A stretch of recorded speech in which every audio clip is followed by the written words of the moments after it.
I think this ends in a sweep. I think so too at this point. I mean, it comes down to you didn't get one of those 2 games at home. Picture this, the Milwaukee Brewers, MLB's regular season juggernauts with the best record, staring down a 3-0 deficit in the NLCS against the defending World Series champions, the Los Angeles Dodgers. One more loss, and it's a humiliating sweep. Dodger Stadium is not an easy place to play on the road. That place is going to be rocking. It's going to be a really tough place to play. Sending LA back to the Fall Classic, while Milwaukee heads into off-season soul-searching. Over. I think it's going to be a sweep. You got Glasnow and you got Ohtani. But amid the dominance, Shohei Ohtani's bat has gone quiet. Tyler Glasnow and Roki Sasaki are turning mounds into fortresses. And the question hangs heavy. Can the Brewers pull off the impossible, or is this series already etched as a Dodgers masterclass? The drama unfolding at Dodger Stadium feels like destiny colliding with desperation, pulling you right into the heart of October's fiercest battle. From the very first pitch in Game 3 on October 16, 2025, Dodger Stadium transformed into a cauldron of anticipation, with the crowd's roar amplifying every crack of the bat. Shohei Ohtani, under the microscope for his postseason woes, wasted no time flipping the script. He crushed a line drive triple to right center on the 5th offering from Brewers starter Jacob Misiorowski, his speed from first to third tying up the base pass in a blur that had fans on their feet. Mookie Betts followed with a precise double to the gap, plating Ohtani easily for a 1-0 lead that set the tone for LA's opportunistic style, the kind that's defined their playoff runs for years. This wasn't just an early run, it was a statement, reminding everyone that even in a slump, Ohtani's presence forces pitchers to tiptoe, altering defenses before the ball even leaves the park. Yet Milwaukee refused to fold immediately, as their second-inning response kept the game alive, building suspense that would define the night's twists. Roki Sasaki's entrance in the 8th inning turned what could have been a tense hold into a coronation for the Dodgers bullpen, as the Japanese import rediscovered the form that made him a global sensation. Clocking triple digits on his fastball, reaching 100 miles per hour on multiple occasions, Sasaki mowed down the Brewers in order over 1 2/3 innings, capping his night with a 3-pitch save in the 9th that retired the side without a whisper of threat. This was no ordinary relief stint.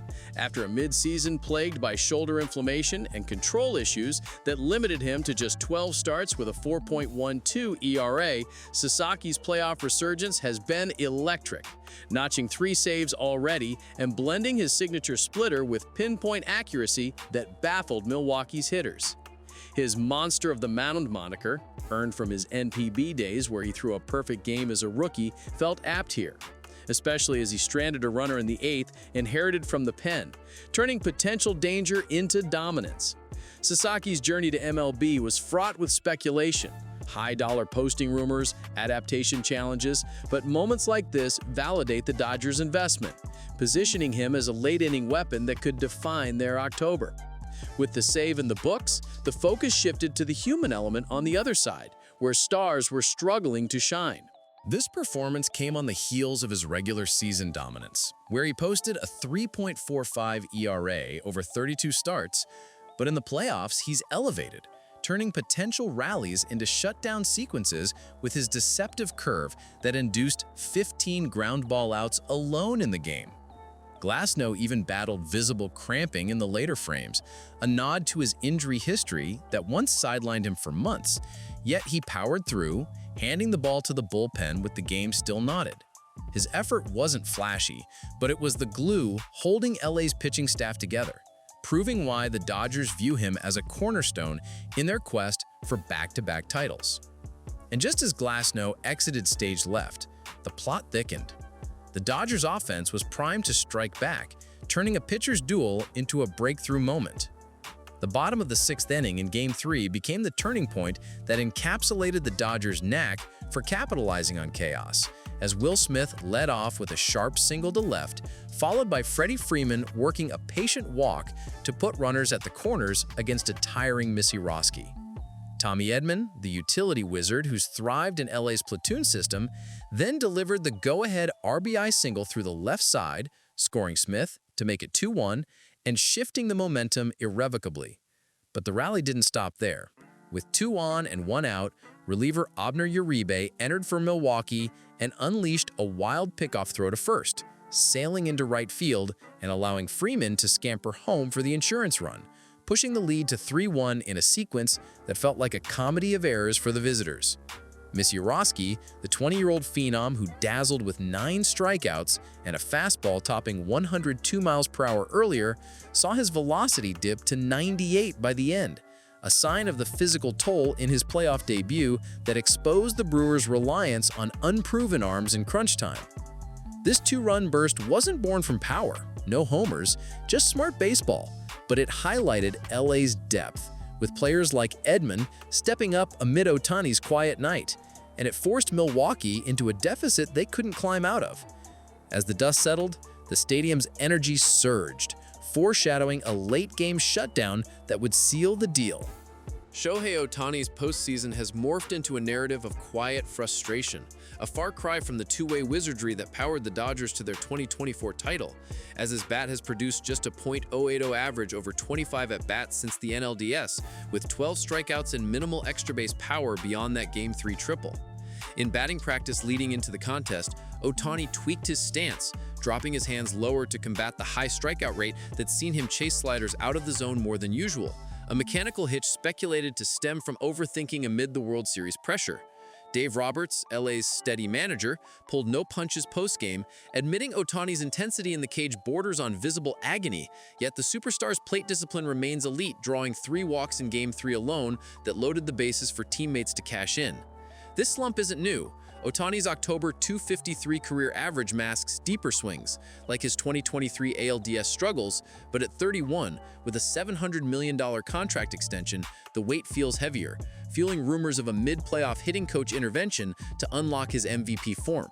Despite the whiffs, his speed on that leadoff triple sparked the rally, and his mere aura draws 12 intentional passes this postseason, indirectly fueling LA's 3-0 lead. As Game 4 approaches, Ohtani's potential mound appearance if the series extends adds another layer. Could he pitch his way out of the batting funk, or does this quiet spell expose vulnerabilities in the Dodgers' offense? The answer might decide more than just the NL pennant. Milwaukee's collapse in the NLCS has been as swift as it is stark. Their offense, the league's best by runs scored in the regular season, relegated to a measly 1 run per game across the first 3 contests, a drought exacerbated by key injuries and mounting pressure. Outfielder Jackson Chourio, the 21-year-old sensation whose 2020 speed-power combo lit up the Brewers' lineup, limped off in the 7th with a recurring right hamstring strain, forcing a reshuffle that sapped their defensive range and left the clubhouse reeling. Christian Yelich, the veteran face of the franchise, extended his postseason RBI list streak to 15 games dating back to 2018, swinging its shadows against LA's arms and symbolizing a lineup that's managed just a .189 collective average in the series. Rookie arms like Misiorowski offered glimpses of brilliance, 9 punch-outs in 5 1/3 innings, but the bullpen's implosion, highlighted by Uribe's errant throw, underscores systemic issues in a young core that's overachieved all year yet buckles in the spotlight. Pat Murphy, Milwaukee's first-year skipper, preaches belief, but with history's 0-7 record and 3-0 comebacks against the top seed staring them down, the math feels unforgiving, turning their Cinderella run into a cautionary tale of playoff cruelty. And as the Brewers pack for a potential do-or-die Game 4, the weight of elimination amplifies every at-bat, every pitch. Zooming out on the Dodgers-Brewers series, it's become a tale of pitching perfection versus offensive paralysis, with LA's staff posting a 1.00 ERA over 27 innings while limiting Milwaukee to 3 runs total.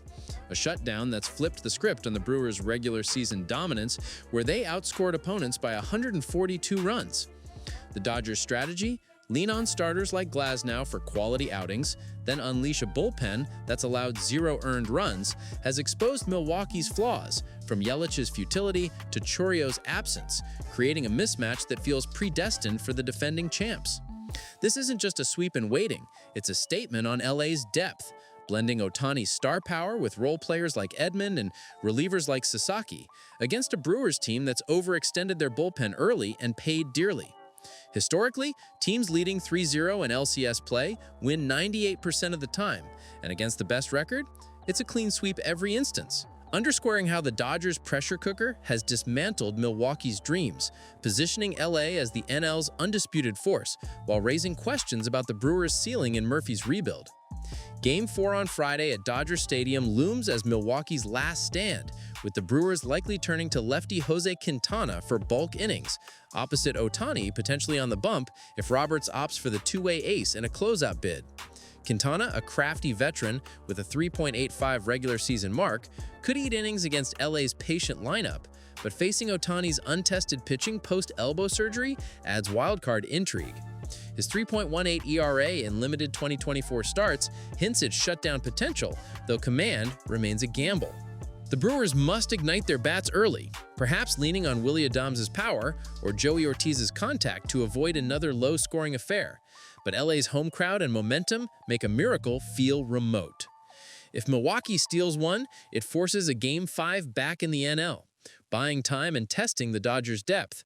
But Roberts' track record, managing 3 World Series trips, suggests he'll close the door, turning this series into a footnote in LA's dynasty chase. The stakes ripple beyond the diamond, with broadcast ratings soaring and fan bases on edge, as one win cements LA's return to October's grandest stage. Should the Dodgers clinch, the World Series path points to an ALCS showdown between the Toronto Blue Jays and Seattle Mariners, where the winner awaits LA in a clash of coasts and styles that could redefine the Fall Classic. Imagine Dodgers versus Mariners, Seattle's vaunted rotation, Luis Castillo's cutter-heavy arsenal, and George Kirby's pinpoint control pitting against Glasnow and Sasaki's velocity, while Julio Rodriguez's star power challenges Ohtani's redemption quest in a series heavy on international flair given Sasaki's roots. The Mariners, chasing their first pennant in 49 years, boast a 2-1 ALCS lead after dominating the first 2 games, but stumbling in Toronto's 13-4 Game 3 explosion, where 5 homers lit up T-Mobile Park's echo. A Game 4 win with Castillo on the hill could send them to the series, setting up a pitching duel fest where LA's depth might overwhelm Seattle's inexperienced lineup. Alternatively, a Blue Jays surge, fueled by Vladimir Guerrero Jr.'s MVP-caliber bat and Max Scherzer's grizzled arm in Game 4, could even the series at 2-2, leading to a Toronto-LA rematch echoing their 2017-18 intensity, with Guerrero facing off against Mookie Betts in a power versus defense thriller. Scherzer, in his first Toronto playoff start, brings World Series pedigree, 3 rings, potentially neutralizing Ohtani while Bo Bichette's speed tests LA's infield. Experts peg the Jays as underdogs, but their Game 3 offensive awakening, 18 hits, including dingers from Springer and Kirk, signals upset potential.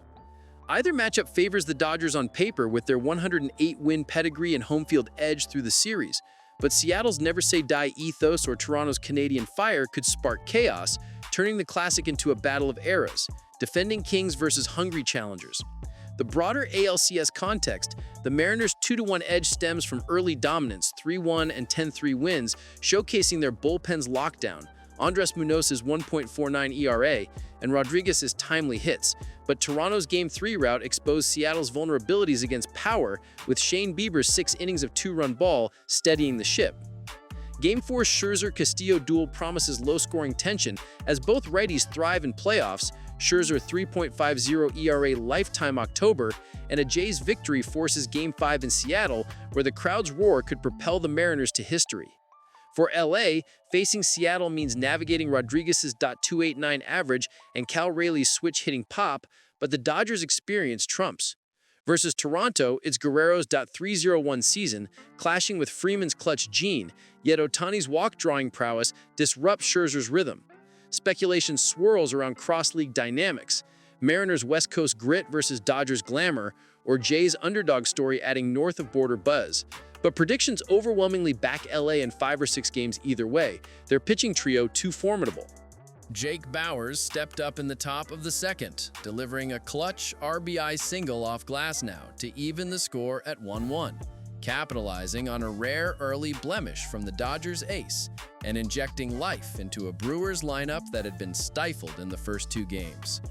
That hit sparked a brief rally, with runners dancing off bases and the Milwaukee dugout buzzing, but Glasnow quickly regrouped, retiring the side after that lone run and stranding potential threats.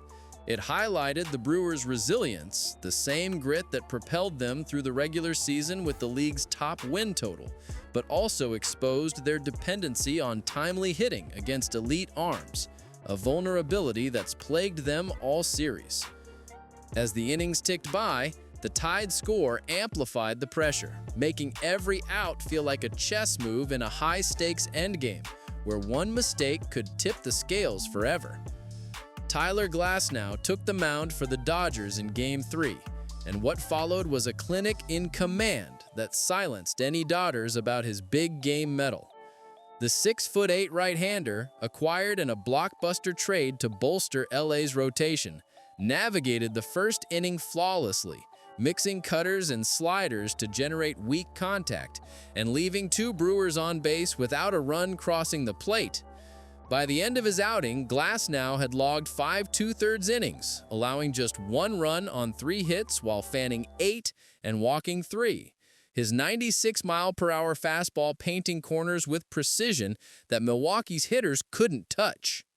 This NLCS saga, with its lopsided scoreline masking Milwaukee's fight, underscores the Dodgers' evolution into a juggernaut, blending analytics-driven depth with star-driven moments that Ohtani's slump only temporarily clouds. The Brewers' run, while ending prematurely, cements their arrival as contenders, but LA's sweep would affirm their throne, setting up a World Series where Jays or Mariners provide the perfect foil: pitching battles, young guns versus veterans, and narratives ripe for October magic. Will Ohtani's bat awaken in time, or does the staff carry them to glory? It's the uncertainty that keeps you glued, pondering if this Dodgers machine rolls on unchallenged or faces its first real test in the Fall Classic.